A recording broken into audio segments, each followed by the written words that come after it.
Hi, Dr. Wise, in class. My name is Rodney McNeil, and I want to talk to you all about the self-directed learner, adult learner-centered studies. So moving along, let's get right into it. Andragogy,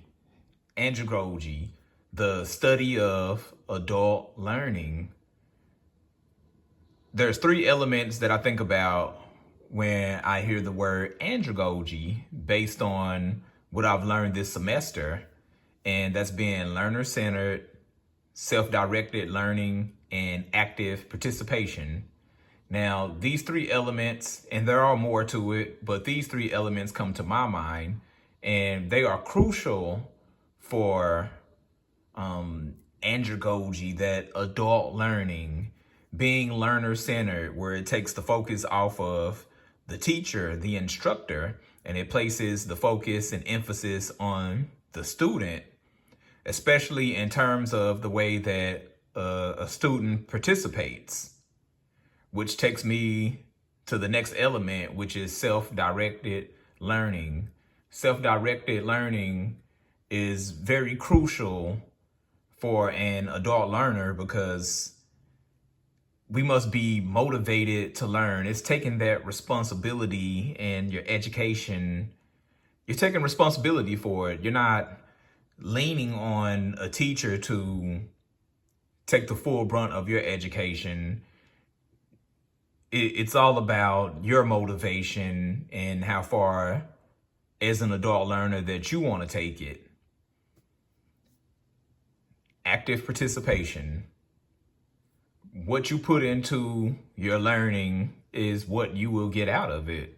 So the more that you participate, whether that be in discussions, as well as feedback with the instructor, and even doing your own active research, this active participation is crucial and important because what you put into the program is what you will get out of it. So this is when I think about when I hear the word andragogy, the studies of adult learning. So moving on, let's talk about self-directed learners. So when we think about the environment of a self-directed learner, there are some elements that come with it. Now, we see the last bullet on the slide, typically outside of a classroom. I'll speak on this first. Usually for self-directed learners, not saying that they can't be self-directed in classrooms, but mostly when you are in a classroom, the instructor kind of maps out how the flow will go, and you have to go with that flow.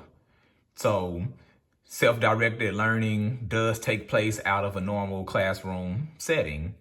And as an online distant learning student, I understand firsthand what it is about self-directed learning. In fact, we are given control over certain elements because our instructors are not present. They set up the course and they have it structured, and also a timeline and a guide when to finish things. They present the subjects in chunks and modules. But a self-directed learner, once again, fueled by their own motivation and passion, the learner chooses the timing of the material. In other words, how long will you take out in your day to set aside to learn, whether that is reading or studying, and even taking time to finish the assignments. You're setting the timing and you're setting the pace as far as how you go over these materials. Now, the learner chooses the order of the material. So once again, in these online courses, sometimes it's set up to where everything is open, and dare I say that you could do the easiest things first. This would be a lot of skipping around, but just dependent on the type of learner. you could skip around or do those things. Or you can look at this in another way when choosing the order of the material. Hey, I have a certain amount of assignments due this week. I'm gonna do the easier ones first that's due, and then I'll do the harder ones. So it's dependent on the perspective of how things are laid out, but that the order that you choose to do the material most of the time is left up to the learner, be it whether all the assignments are open or it's in chunks like modules.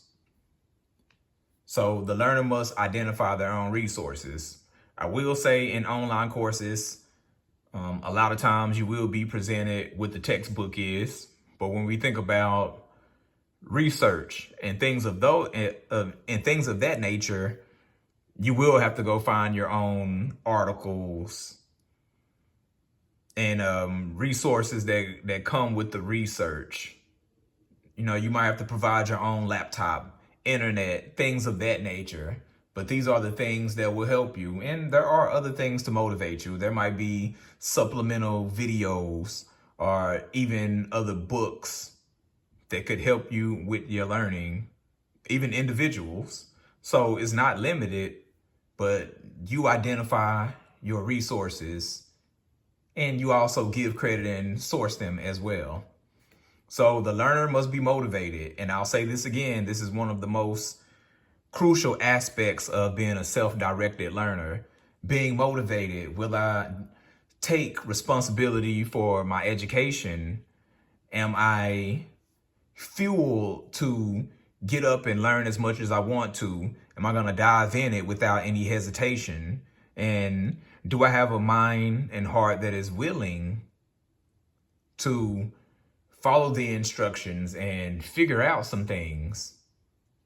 You have to be motivated to be a self-directed learner, and your motivation will help set some of these other things in motion, like the timing of the material, choosing the order of the material, and even your own resources. So that motivation is that fuel that will get all of these other elements started. So how would one even develop themselves to become a self-directed learner? Or how would a teacher even approach to try to help a student become a self-directed learner that's an adult? Because you hear this thing said about adults all the time that old dogs can't learn new tricks and that adults might be set in their way. But based on the adult's perspective and their pursuit of the new skills and education, it can open up an individual's mind to some other things. So adults can learn new things, but as far as becoming a self-directed learner with that motivation and that passion and that willingness to learn, there are some things there are like 6 elements: goal setting, assessments, activities, timeline, identifying, and feedback. So when it comes to goal setting, why am I learning? Obviously, like I said, a lot of times adults are learning so that they can gain the necessary skills and certification to advance their careers. But when we think about goal setting, and I'll use myself as an example, going back to school as an online student where I have to be a self-directed learner, I have to be a self-starter, my motivation was, yes, I want to gain skills to be able to advance my career in the workforce as well.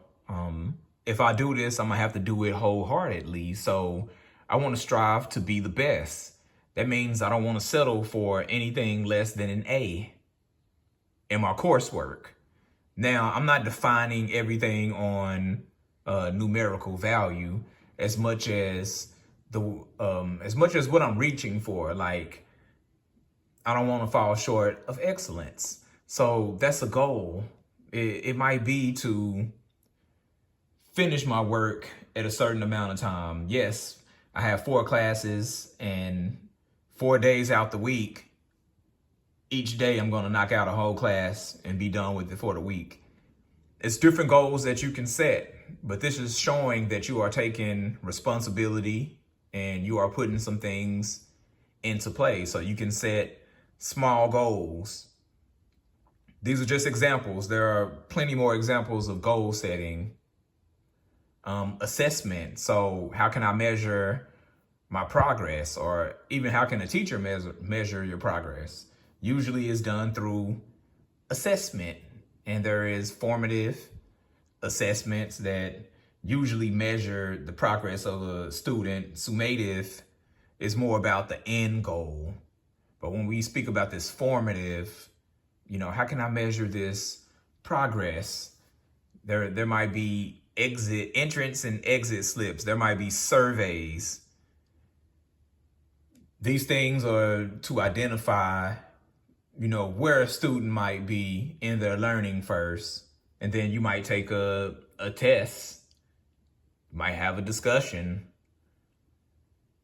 that shows where you are in your learning. But feedback is crucial, which is one of the last elements on the list, to where you can learn where am I at in my journey and am I progressing? Once again, numerical numbers and grades don't always tell the full story as much as how you can take concepts of the material and show that you understand it and even further elaborate on it. And sometimes the best way to do it is through discussion, where it's not limited to multiple choice questions and just that one-dimensional nature. So when we speak about the activities, that might be the discussions, that might be problem solving, thrown into real world scenarios where you're figuring out how to solve certain problems in whatever material you are studying. These activities push the envelope for learners to take it upon themselves and gain the confidence and ability to work through their learning. Timeline. Keep in mind, you're working with the teacher. The teacher serves as a guide in this sense. They'll already have their class mapped out in a timeline, but for example, if everything is open, then from January to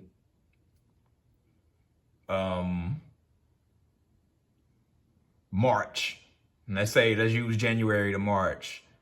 The class begins in January, ends in March, and all the assignments are open. Well, you have in between this time to finish all those assignments if everything is open.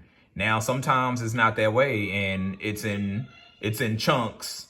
So as long as you're going by the schedule, you'll be able to set your own timelines and knock things out. Like I said, I wanted to knock my assignments out. I have 4 classes, so let's make 1 class per day, and I'm gonna knock out all the assignments. That's an example of a timeline. Identifying. Now, this identifying, what resources do I need to help me accomplish successfully mastering my studies? And like I said, that could be people, that could be books. You might need another laptop. You might need another internet. You might have to move to another area just to motivate you. Feedback, a very crucial thing. Once again, the teacher serves as the guide. So the material and your progression in it, whether you're speaking, hey, I understand this material, or I didn't really get that, what can I do to get a better understanding? The more you talk to your instructor, the more they're able to help you get to where you need to go, your goals. But it takes some feedback and just really digging in and saying, hey, I'm having problems here, or I find this to be a challenge. And the teacher, you'll be able to work it out with the teacher, but it takes that motivation. It takes that responsibility and even putting forth the effort of a conversation. So this is the conclusion of my self-directed learner, adult-centered studies. I thank you all for listening, and I want you all to have a good day. Bye.